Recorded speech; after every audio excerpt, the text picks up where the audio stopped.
Assalamualaikum warahmatullahi wabarakatuh. Hai semuanya, kenalkan nama saya Sevila Nanda, NIM 12230101138, Prodi Hukum Keluarga, Kekhususan Mediasi semester 7, Fakultas Syariah dan Hukum Universitas Islam Negeri Sunan Gunung Jati Bandung. Teman-teman, di sini saya akan menjelaskan sedikit mengenai analisis saya terhadap kasus KDRT selebgram Afifah Riyadi. Perlu kita bahas mengenai timeline kejadian KDRT ini. Nah, KDRT Afifah Riyadi ini tuh terjadi pada sekitaran Oktober tahun 2024, yang kemudian tidak lama setelah isu KDRT ini, Afifah beserta suaminya Dery memutuskan untuk berpisah.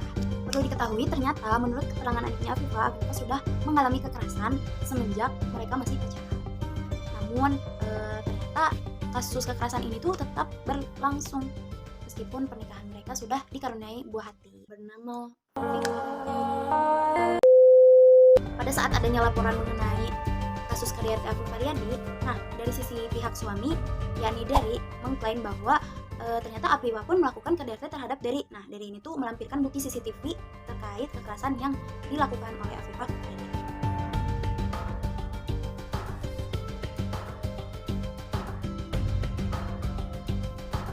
Kasus ini pun menjadi kasus KDRT bilateral yang mana korban pun sebagai pelaku ternyata.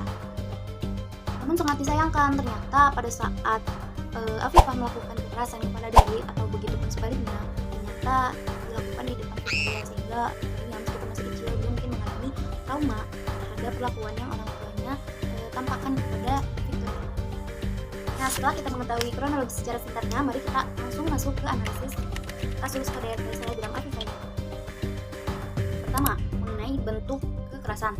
Ada kekerasan fisik yang dialami seperti pada Afifah Riyadi yang dikirimkan bukti oleh adiknya Sheila di media sosial, yang mana Afifah terlihat memiliki luka dari wajah, leher hingga ke perutnya. Diketahui menurut keterangan adiknya, dari pacaran Afifah sudah mengalami tamparan dari Dery. Kemudian ada bentuk kekerasan psikis yang dialami, yakni caci maki, penghinaan, dan intimidasi yang dilakukan. Kemudian bentuk kekerasan yang dialami oleh Dery suaminya berupa fisik, yakni penyerangan yang telah dibuktikan dengan CCTV. Kemudian ada non fisik, yakni dugaan Dery melakukan perselingkuhan di belakang Afifah, yang mana itu dapat merusak psikologis Afifah, entah itu merasa ketakutan, cemas, dan tidak bisa percaya pada orang lain. Bagaimana kaitan antara kasus ini dengan pasal yang relevan Undang-Undang Nomor 23 Tahun 2004 tentang penghapusan KDRT? Nah, dari PKDRT sendiri ada pemukulan dan tamparan masuk ke dalam salah satu kategori penyerangan fisik. Kemudian sanksi pidananya tertulis di pasal 44 ayat 1 dan ayat 4. Kemudian ada psikis yang mana tercantum dalam 5B, pasal 5B, yang mana tertulis di dalamnya penghinaan, intimidasi, caci maki. Kemudian ada sanksi pidananya untuk psikis di pasal 45 ayat 1. Namun dalam kasus Afifah Riyadi dan suaminya ini terjadi kasus bilateral yang mana dua-duanya tuh merupakan pelaku dan korban.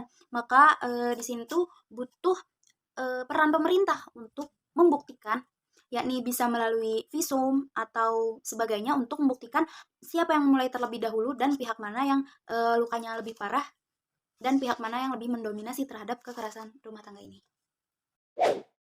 Kontribusi sosial budaya. Pertama, ada budaya patriarki, yang mana dalam norma gender ini pihak suami dirasa memiliki otoritas yang lebih daripada istrinya, sehingga suami bisa melakukan hal apapun terhadap istrinya.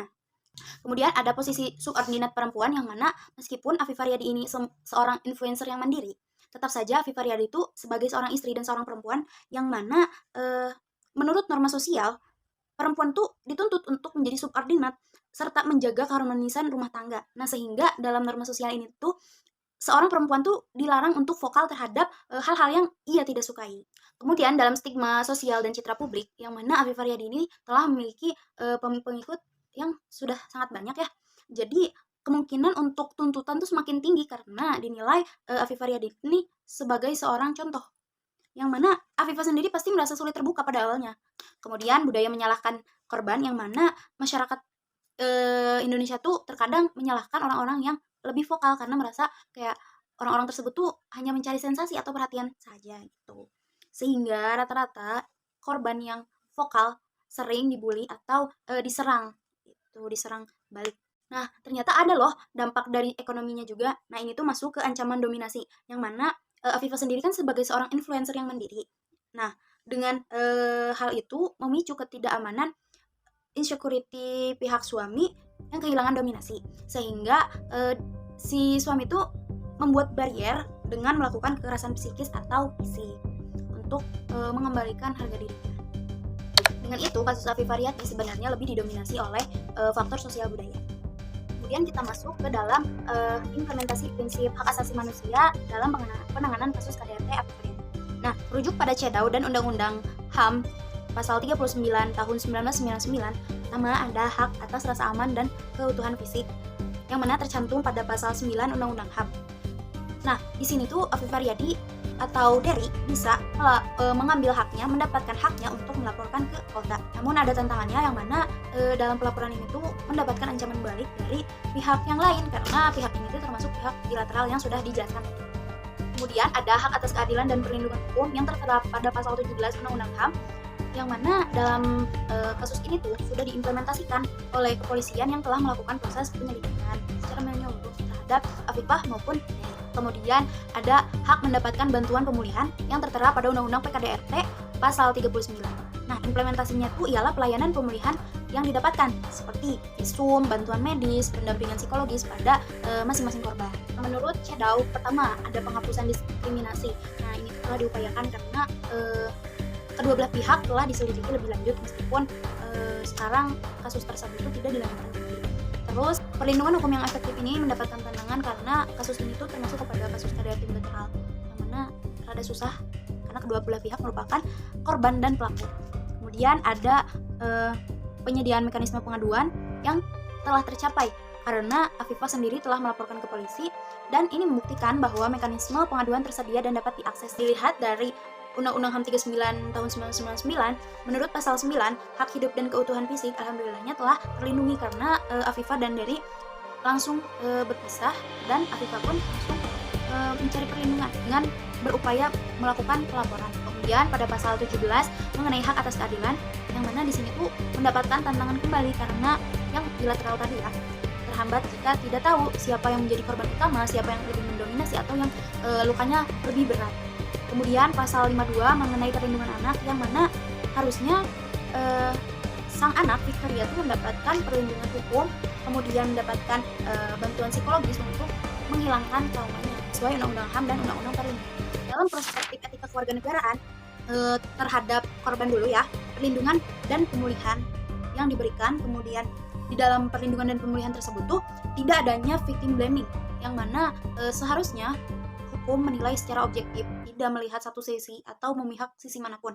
Kemudian adanya prioritas keamanan bagi para pihak yang merasa dirugikan. Kemudian ada perlindungan anak yang harus didapatkan oleh Victoria karena sesuai dengan Undang-Undang HAM dan Undang-Undang Perlindungan Anak, serta adanya penuntutan tegas untuk sanksi bagi para pihak yang telah melanggar kekerasan dalam rumah tangga. Pertama ada akuntabilitas yang memastikan bahwa pelaku dihukum seadil-adilnya.